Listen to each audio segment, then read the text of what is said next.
Bonjour à vous, c'est Josué et le thème du message d'aujourd'hui c'est le combat spirituel. Vous savez, la majorité des chrétiens ne savent pas c'est quoi le combat spirituel. 80 à 90% des chrétiens ne savent pas ce que c'est que le combat spirituel. Lorsque vous parlez aux chrétiens du combat spirituel, ils vont vous dire que le combat spirituel c'est envoyer le feu sur les gens, c'est combattre, c'est tout ça. Mais je vais vous expliquer c'est quoi réellement le vrai combat spirituel. Vous allez vraiment le comprendre. La première chose que vous devez saisir en tant que chrétien, c'est que Satan n'est pas ultra puissant. Comprenez ceci. Satan n'est pas ultra puissant. Beaucoup de gens aujourd'hui ont l'habitude de présenter le diable, c'est-à-dire Satan, c'est-à-dire Lucifer, comme un être ultra puissant, comme un être qui a le pouvoir de tout faire. Il y a même des chrétiens qui pensent que Satan a le pouvoir de lire les pensées. Alors que Satan n'a pas ce pouvoir. Mais vous allez voir que beaucoup de chrétiens croient ça. La raison en est simple. Pourquoi beaucoup de chrétiens croient ça? Parce qu'on leur a présenté un diable qui est ultra fort. Vous allez voir que même parmi les hommes de Dieu, vous allez voir que les hommes de Dieu qui marchent dans une grâce vraiment incroyable. Vous comprenez? On va dire qu'ils pratiquent la sorcellerie. Il y a beaucoup d'hommes de Dieu, donc je ne peux pas citer tous les noms ici, qui ont été accusés de magie, de pratiques occultes. On a dit que c'est le diable qui est avec eux, alors que c'est Dieu, vous comprenez. Mais pourquoi? Parce qu'on a présenté Satan comme un être ultra puissant. Lorsque une grande puissance est en manifestation, lorsque une grande manifestation, un grand prodige se manifeste, on dit quoi? C'est la sorcellerie, c'est la magie, c'est le diable. Pourquoi? Parce que la majorité des chrétiens ont l'image d'un Satan, d'un diable ultra puissant.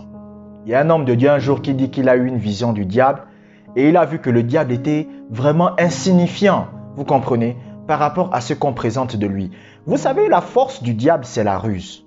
Vous comprenez? La Bible dit, prenez toutes les armes de Dieu afin de tenir ferme contre les ruses du diable. La Bible ne dit pas contre la puissance du diable. Pourquoi? Parce que Satan n'a pas de puissance, vous comprenez? Satan n'a pas le pouvoir de vous bloquer. La seule façon dont Satan pourra vous avoir, c'est quoi? C'est la ruse. C'est pour cela que, par exemple, quand Satan a attaqué Adam et Ève, Satan savait qu'il n'avait pas de puissance pour vaincre Adam et Ève. Satan le savait très bien. Il a utilisé quoi pour vaincre Adam et Ève? Il a utilisé la ruse. Il a dit, est-ce que Dieu a réellement dit? Il a commencé à faire douter Adam et Ève. Pourquoi? Parce que Satan sait qu'il n'a pas de puissance en lui-même. Écoutez, est-ce que vous savez que dans le monde des ténèbres, il y a des esprits plus puissants que Satan? Est-ce que vous le savez? Est-ce que vous savez que l'esprit d'impudicité, par exemple, l'esprit de Jézabel est plus puissant que Satan? Est-ce que vous savez que l'esprit de Mammon est plus puissant que Satan? Mais qu'est-ce qui fait la force du diable? La force du diable, c'est sa ruse. C'est quelqu'un de très intelligent. Vous comprenez? Il est très intelligent. C'est là que réside la force du diable. Satan n'est pas fort. Satan ne peut pas bloquer votre vie. Il n'est pas ultra puissant. Et le but de Satan, c'est de garder votre mentalité captive.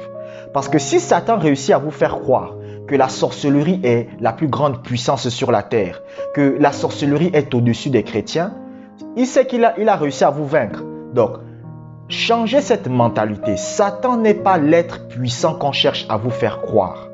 Maintenant, comment vaincre dans le combat spirituel? La première chose que vous devez faire pour vaincre dans le combat spirituel, c'est tout simplement de savoir ce que la Bible dit par rapport aux problèmes que vous vivez. Cherchez à savoir ce que la Bible dit par rapport aux problèmes que vous vivez. Lorsque vous avez des problèmes dans votre mariage, cherchez à savoir ce que la Bible dit par rapport à votre situation. Lorsque vous avez des problèmes de santé, cherchez à savoir ce que la Bible dit par rapport à votre situation. Lorsque vous avez des problèmes de finances, cherchez à savoir ce que la Bible dit par rapport à cela. Ne commencez pas à vous lever et ne faites pas comme 90% des chrétiens qui se lèvent, qui commencent à aller jeûner pendant 40 jours. Ils disent, voilà, je suis dans le combat spirituel. Le combat spirituel, c'est un combat de la parole de Dieu. C'est ça le combat spirituel. Écoutez, le combat spirituel réside dans une seule chose. Le but du diable, c'est de vous rendre ignorant de la parole de Dieu et vous empêcher de pratiquer la parole de Dieu. C'est ça le seul but du diable. Le diable sait que s'il vous empêche de savoir ce que la Bible dit, et de mettre en pratique ce que la Bible dit, il vous a vaincu. C'est ça le combat du diable. C'est pour cela que lorsque vous voyez Adam et Ève, pourquoi Adam et Ève ont chuté? Parce que Satan a fait douter Adam et Ève de la parole. C'est pour cela que même Jésus, Quand Satan vient voir Jésus dans Matthieu chapitre 4, il dit quoi à Jésus? Si tu es le Fils de Dieu. Donc, Satan vient remettre en doute ce que Dieu avait déjà dit à Jésus. Parce que la Bible dit que lorsque le ciel s'est ouvert, Dieu a dit quoi? Celui-ci est mon Fils bien-aimé, en qui j'ai mis toute mon affection. Mais qu'est-ce que Satan fait? Lorsque Satan vient voir Jésus, il dit à Jésus, si tu es Fils de Dieu. Donc, il cherche à lui faire douter de la parole de Dieu. Donc, la première étape, c'est de savoir ce que la Bible dit.